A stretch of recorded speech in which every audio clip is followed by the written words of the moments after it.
प्रदीप को पति के रूप में पाकर मंजू के सारे सपने चूर चूर हो गए। प्रदीप का रंग सांवला और कद नाटा था। वह मंजू से उम्र में भी काफी बड़ा था।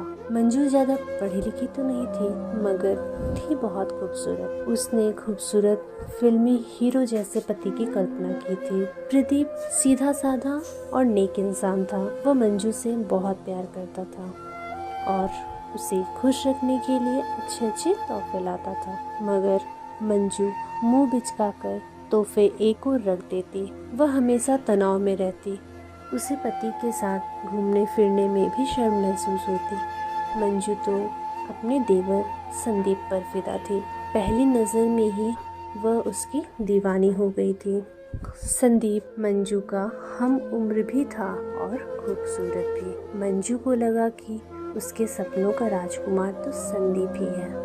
प्रदीप की नई नई नौकरी थी। उसे बहुत कम फुर्सत मिलती थी।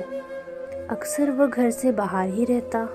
ऐसे में मंजू को देवर का साथ बेहद भाता। वह उसके साथ खूब हंसी मजाक करती। संदीप को रिझाने के लिए मंजू उसके इर्द गिर्द मंडराती रहती। जानबूझकर वह साड़ी का पल्लू सरका कर रखती।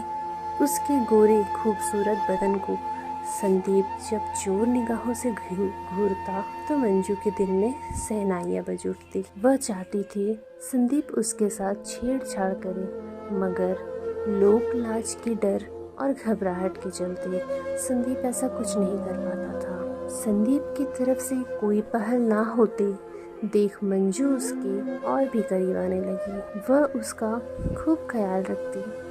बातों बातों में वह संदीप को छेड़ने लगती। कभी उसके बालों में हाथ फिराती तो कभी उसके बदन को सहलाती। कभी चिकोटी काट कर वह खिलखिलाने लगती तो कभी उसके हाथों को अपने सीने पर रख कर कहती, देवर जी देखो मेरा दिल कैसे धक धक कर रहा है। जवान और खूबसूरत भाभी की मोहक अदाओं से संदीप के मन के तार झंझना उठते। उसके तन बदन में आग सी लग जाती। वह भला कब तक खुद को रोके रखता। धीरे धीरे वह भी घुलने लगा।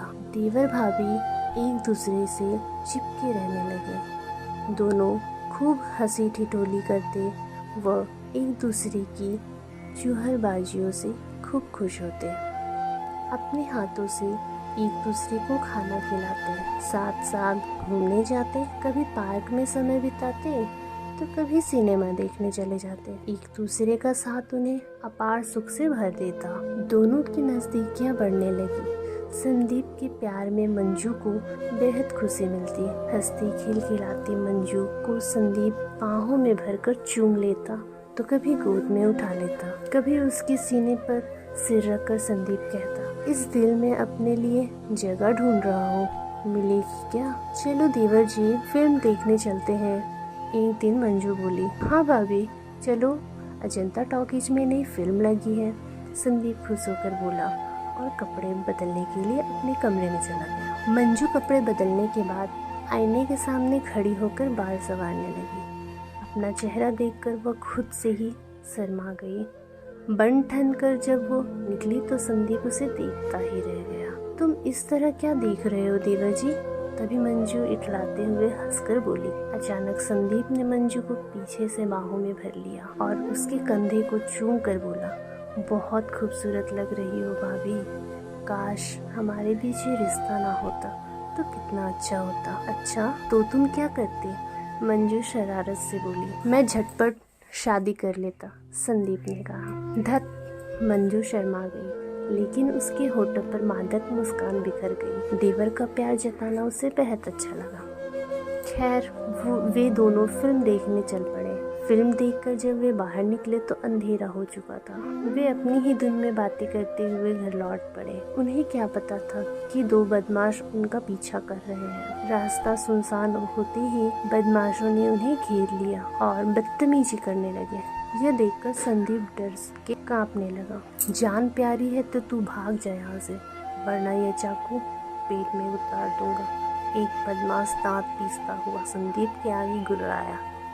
मुझे मत मारो, मैं मरना नहीं चाहता। संदीप गिड़गिड़ाने लगा। जा, तुझे छोड़ दिया, अब फुट ले यहाँ से, वरना मुझे छोड़कर मत जाओ संदीप, मुझे बचा लो। तभी मंजू घबराए लहजे में बोली, लेकिन संदीप ने जैसे कुछ सुना ही नहीं। वह वहाँ से भाग खड़ा हुआ।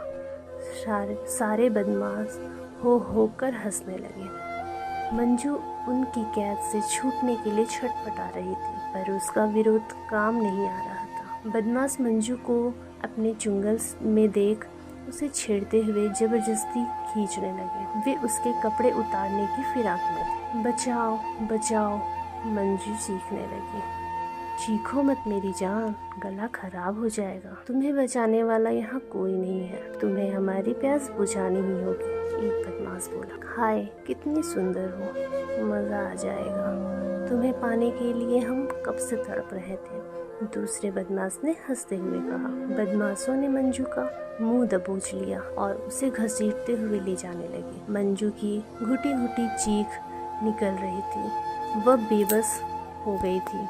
इत्तेफाक से संदीप अपने दोस्त अजय के साथ उसी रास्ते से गुजर रहा। चीख सुनकर उसके कान खड़े हो गए। यह तो मंजू की आवाज लगती है, जल्दी चलो, प्रदीप अपने दोस्त अजय से बोला। दोनों तेजी से घटना स्थल पर पहुंचे। अजय ने टॉर्च जलाई तो बदमाश रोशनी में नहा गए।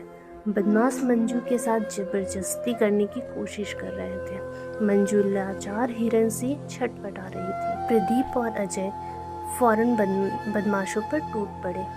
उन दोनों ने हिम्मत दिखाते हुए उनकी पिटाई करनी शुरू कर दी। मामला बिगड़ता देख बदमाश भाग खड़े हुए, लेकिन जाते जाते उन्होंने प्रदीप को जख्मी कर दिया। मंजू ने देखा कि प्रदीप घायल हो गया है। वह जैसे तैसे खड़ी हुई और सीने से लगकर फूट फूट कर रो पड़ी। उसने अपने आंसुओं से प्रदीप के सीने को तर्क कर दिया। चलो घर चले, प्रदीप ने मंजू को सहारा दिया।